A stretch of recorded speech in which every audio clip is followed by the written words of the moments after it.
Fala galera ligada aqui no canal Expresso 1898, muito bom ter vocês aqui mais uma vez. Vim aqui para falar sobre o clássico de amanhã, de hoje, mais tarde, logo mais, de Vasco e Fluminense, 9 da noite nesse final de semana. Eu tô gravando esse vídeo aqui na sexta-noite, para falar um pouco sobre esse clássico que vem trazendo tanta polêmica aí para os co-irmãos do Rio de Janeiro. Não deveria ser dessa forma. Muitas acusações, muitas trocas de farpas entre as diretorias, a diretoria do Fluminense subindo um pouco o tom. Mas eu vim aqui para falar um pouco a respeito dessa história de Vasco e Fluminense, a história que vai muito além dessa briga aí pelo Maracanã agora que está acontecendo. O Fluminense, claro, é o interessado ao lado do Flamengo e o Vasco tentando mandar seus jogos, que é de direito, no estádio do Maracanã. Vasco e Fluminense é muito curioso, até a década de 80, o Fluminense mandava no retrospecto de confronto entre as equipes, com 18 vitórias a mais. O Fluminense ganhava o Brasileiro de 84 em cima do Vasco, tinha o time Casal 20, Assis e Washington, que foram tricampeões cariocas, e o Vasco era um freguês de carteirinha do Fluminense histórico aí até o final dos anos 80. Mas essa história passou a mudar a partir dos anos 90, com o Vasco formando grandes times. Primeiro grande time do Vasco, liderado pelo Jardel ali, que ganhou o tricampeonato carioca, Jardel, Valdir, Bismarck, que ganhou o tricampeonato carioca em cima do Fluminense em 93 e 94, o Vasco sendo tricampeão carioca, e começava ali a mudar essa vantagem do Fluminense em cima do Vasco em relação a vitórias, número de vitórias no retrospecto. E o principal, o melhor time do Vasco da história foi formado em 96 para 97, né? Liderados por Edmundo, Felipe Maestro, Mauro Galvão, Evair Ramon e tantos outros jogadores aqui que se eu for ficar falando, eu vou ficar aqui o vídeo inteiro só falando desse time do Vasco de 97. Em contrapartida, o Fluminense passava pelo seu pior momento da história, caindo para a segunda divisão em 96, virando a mesa em 96 para jogar a primeira divisão em 97, caindo de novo em 97 para a Série B, jogando a Série B em 98 e caindo para a Série C em 98 e jogando a Série C em 99, quando o Fluminense foi campeão e conseguiu aí o acesso no ano de 1999. Eram dois momentos da história muito distintos entre Vasco e Fluminense. O Vasco passando pelo seu melhor momento da história em mais de 100 anos, e o Fluminense pelo seu pior momento, quase acabando, de fato, quase acabando, tendo a ajuda de patrocinadores muito menores, jogando contra times amadores para conseguir sobreviver. E a partir desse momento, o Vasco já dominava completamente o Fluminense em relação ao retrospecto de confrontos. O Vasco, sempre que pegava o Fluminense, dava uma pancadinha. E o Eurico Miranda ajudou o Fluminense, ainda foi responsável pelo Fluminense ter pulado a Série B de 2000 e entrado na Copa João Avelange. Por que a Copa João Avelange aconteceu em 2000?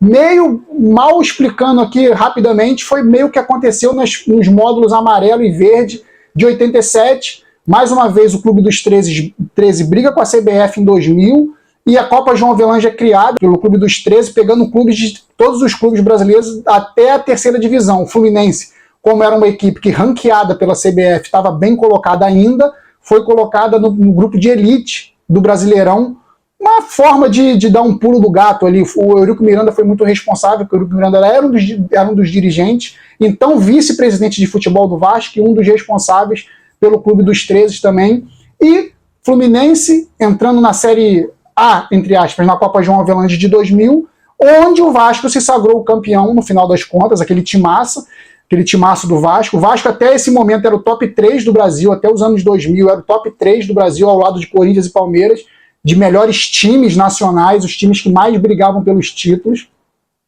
E a partir de 2000, galera, que começou uma série de freguesia do Fluminense, assim, maior ainda.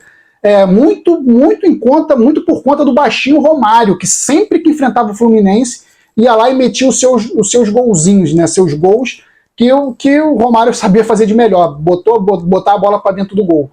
Essa superioridade do Vasco fez o Fluminense passar a ser considerada a terceira força assim, em relação a clubes do Rio de Janeiro, que incomodou muito os dirigentes do Fluminense.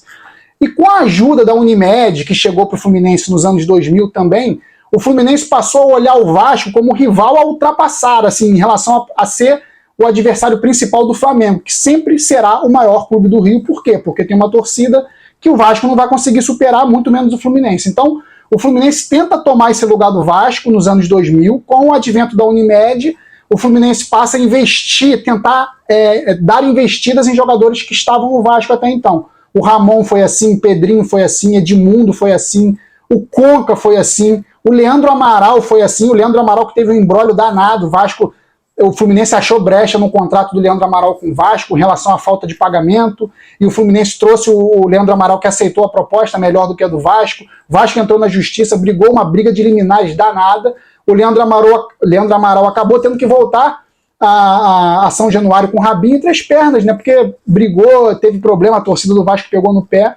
E o Fluminense sempre com essa visão de tentar pegar jogadores do Vasco. Um exemplo agora foi o Dario o Germancano, que acabou, o Vasco não ia conseguir honrar o contrato por falta de dinheiro, por falta de grana, e o Fluminense pegou o Germancano. Então sempre teve essa disputa, esse olhar do Fluminense para o Vasco como um clube a deixar mais fraco, a enfraquecer.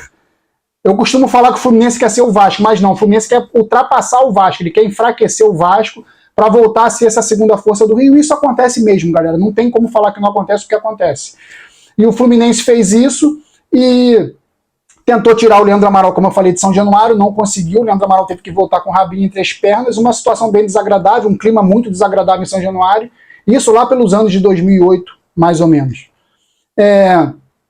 E o Fluminense, como esse fato de pegar e tentar passar o Vasco para trás, ficou muito, muito claro quando o Fluminense pegou o lado direito das cabines de rádio do setor do Maracanã. O Vasco conseguiu, dentro do campo, como primeiro campeão, escolher o seu lado, o Vasco escolhe, o Fluminense com um consórcio a partir de 2012 ou 13, não lembro exatamente qual ano, o Fluminense escolhe o lado direito com o consórcio, um novo Maracanã era colocado ali para o público, um novo Maracanã, um novo conceito de Maracanã, o Fluminense pega o lado direito, uma briga completamente sem sentido, boba, idiota, diria, e o Fluminense consegue o lado direito, conseguir tirar o Vasco daqui, agora esse lugar é meu, e o Fluminense consegue, através dessa implicânciazinha, essa cisma com o Vasco, ficar no lado direito, o que causou mais um clima desagradável, super desagradável entre as diretorias, acirrou a rivalidade entre os clubes, e para finalizar ainda, o Fluminense mandando jogos em São Januário, da Libertadores e de outras competições, tampa o símbolo do Vasco para mandar o seu jogo em São Januário, uma falta de respeito acima de qualquer coisa, e o Vasco ali corta completamente qualquer possibilidade do Fluminense voltar a mandar jogos em São Januário. Esse caso aí, muito mais por culpa da diretoria omissa até então do Vasco no momento, que permitiu que o Fluminense fizesse isso. É um absurdo, não deveria acontecer, mas a diretoria omissa do Vasco no momento permitiu. Então, galera, essa é uma breve história para falar do que acontece hoje entre Vasco e Fluminense. Vasco e Fluminense é uma rivalidade que veio crescendo muito a partir dos anos 2000, muito com a ajuda da Unimed, o Fluminense começou a crescer e ganhar títulos, o Fluminense querendo retomar esse segundo posto do Rio, o maior rival do Flamengo. Hoje, eu não confio muito nessas pesquisas, mas até as pesquisas costumam dizer que o flamenguista já mudou um pouco, já considera o Fluminense hoje o principal rival, e o Fluminense tem esse foco realmente de botar o Vasco para terceiro e passar e tentar ter essa maior rivalidade, até porque comercialmente é melhor. O Fluminense hoje manda os jogos no Maracanã com o apoio do Flamengo, né? O Flamengo é o responsável pelo Maracanã, e o Fluminense manda jogos para cumprir aquela cota mínima de jogos. Então, Vasco e Fluminense aí, essa pequena e breve história, desde as suas fundações como clubes de futebol até agora, 2023, até o clássico desse sábado, 9 da noite. Fluminense nesses últimos jogos tendo vantagem, o Vasco não ganha o Fluminense há 4 anos. O último jogo que o Vasco venceu o Fluminense, está aí na tela, o Vasco venceu por 2-1. Gols de Leandro Castan e Bruno César, para vocês verem como tem tempo isso. O Vasco precisa voltar a ganhar do Fluminense, falando agora como torcedor do Vasco, deixando um pouco a história de lado, porque a história mostra que são fatos o que aconteceu. A freguesia, uma parte até os anos 80 do Vasco, dos anos 80 para cá, sendo do Fluminense, mas esse curto período aí de jogos entre Vasco e o Fluminense tendo vantagem, porque, diferente dos anos 90, hoje é o Vasco que tenta se reabilitar depois de 3 anos, piores anos da história do Vasco, mas não caímos para a terceira divisão como o nosso rival. Então é isso, galera. Obrigado aí mais uma vez pela audiência. Deixa o like aí, curte, dá aquela moral, compartilha aí essa pequena história de Vasco e Fluminense. Bem resumida, tá, galera? Para não ficar um negócio chato e maçante. Qualquer dúvida aí pode perguntar que a gente vai trocar essa ideia. É isso. Saudações vascaínas sempre. Fui!